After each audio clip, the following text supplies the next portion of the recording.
day 6. The sun is going down. It's 8:35. And I just went for a swim. Can you tell? I did 30 minutes, just my regular routine, which is I do like a lap, down and back with a kickboard, and then same going down and back with, I don't know what they're called, but these little floaty things that you put between your legs so that you could just use just your arms and not use your legs. And then, so I did that. I just like alternated between those. And then sometimes I would use the kickboard on my side, and sometimes I would just kick on my back. So I did that for like 15, 17 minutes, and then 20 minutes probably. Let's just say that.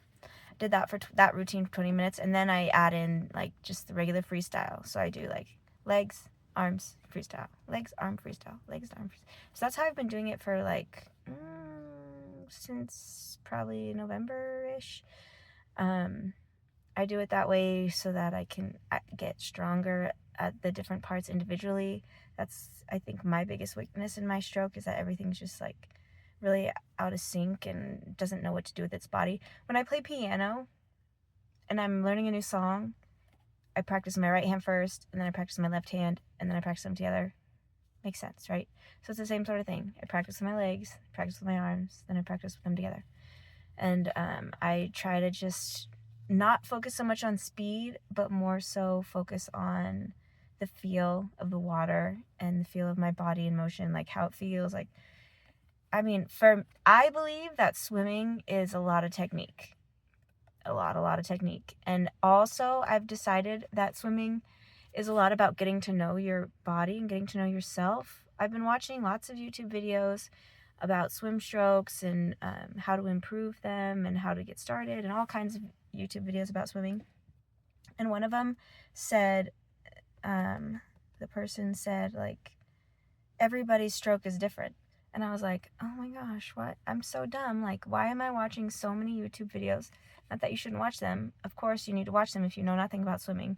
But, like, I was watching more videos than I was actually, like, paying attention to myself and my own feeling and my own, like, thoughts about how my body was moving in my stroke. So, I'm still trying a lot of different things. I haven't really figured out my stroke yet, but just lots of practice and getting better and better and better.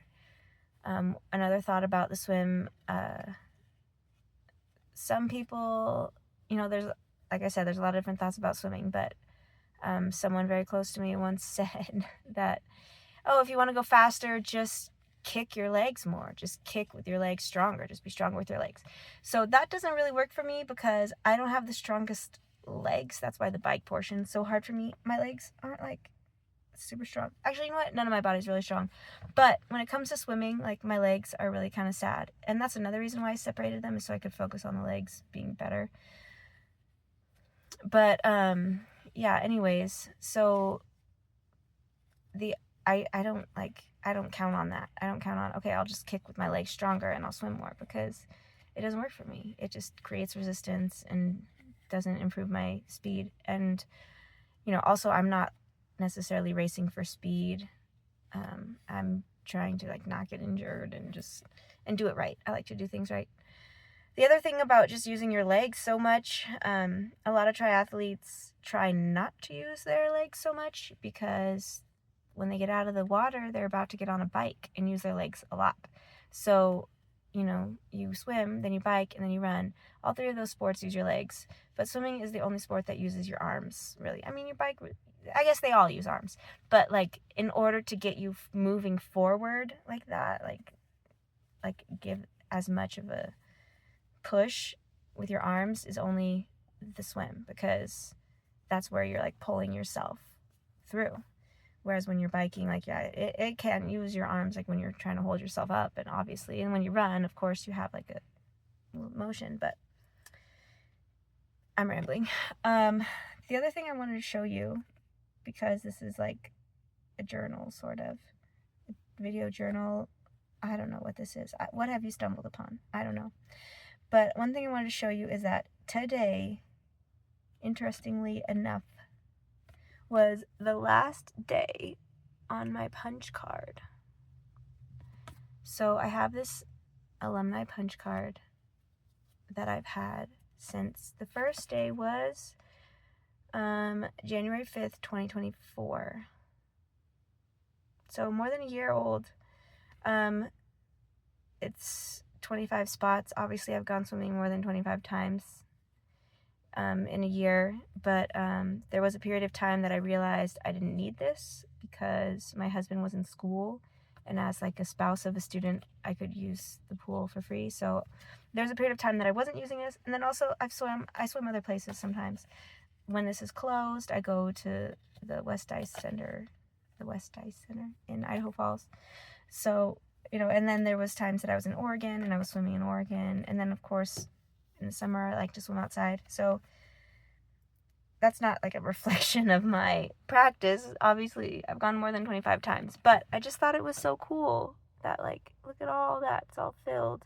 It's like a little record before this video. Now this video is a record, but this is a little record that started before this video of my progress and my efforts towards swimming. So, yeah. So, a motivational moment that I wanted to share with you, something I was thinking about. I coach my daughter's soccer team, and she's 4 years old. I know very little about soccer, but I decided to coach because last season she didn't have a coach, and the parents were just switching off.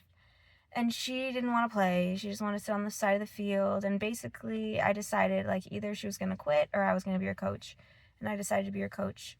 Anyways, the point of that is it's actually going way better than I thought it would. And I've coached before and it not gone well. And coaching is a hard thing for me because I get really nervous about, like, what are the parents going to think? And, like, how do I get the kids to do what I need them to do? I'm not very good at, like, getting people to do things. If people, like, give any me resistance, I'm always just like, meh, fine, don't do it. But obviously can't do that as a coach. So anyways, I was coaching today, and this is like our 4th or 5th game, and I just felt like I'm actually doing, like, a pretty good job at this. Like, coaching 4-year-olds. That's soccer. I'm not obviously going to be a high school soccer coach or anything. Like, I'm not that great. I don't have a great skill level. But my point is, like, you can learn anything if you don't quit. And that's kind of how I feel about the swim too, is you can learn to swim if you don't quit. You can learn anything if you don't quit. Who cares how long it takes? No one cares. I mean, obviously people celebrate people who peak early. They celebrate people who do amazing things before they're expected to, but, like, nobody expects anybody to do anything. Like, it's always amazing no matter what you're doing and no matter when you're doing and wherever you're doing it. So if you have an interest in swimming or triathlons, which you probably do, I mean, it could just be watching this because you love me and I'm fantastic, but I just want you to know that you can do it. Just don't quit. And that's been my biggest problem in life, is I can be really good at things if I don't quit. The problem is I always quit. I get bored and distracted and something else gets my attention and I start something else. So, you just gotta stick with it. And sometimes, like, you pick something and it starts to get hard and then you want to quit because you're like, oh, it's hard. It's not fun anymore because it's hard. But if you push through that portion, then you'll find it fun again. And also, you don't just need to, like, just push through without enjoying it. Like, you can find a way to enjoy it while you're pushing through. So keep pushing through. That is my motivational moment. I really want to tell you a story tomorrow because I don't want to spend forever on these videos, but I want to tell you tomorrow about my, like, first initial turning point after I was having my really bad couple years of bad mental health, because I think it's interesting for me and maybe I'll come back and watch these someday. But if anybody is struggling with mental health, which probably somebody is, because a lot of people are, just open your heart, open your eyes towards help and change. You need people in your life, and there are people out there who want to help you. Ask for help, get help. And also, like, if somebody suggests something to you, give it a try, because you never really know what it's gonna do for you, and it could literally change your life. And at a smaller scale, it might just make you happy for a minute, or it might just make you realize how great your life was before you tried to do it, or, you know, who knows what it could do for you. But just, if you're just really bad, the way I was back then, like 2022, 23, 24, if you're really bad, like, have hope, make a change. Don't just sit in your own filth. Don't just sit in your own misery, because you can find light again, and it is so good. And you'll come out stronger. So,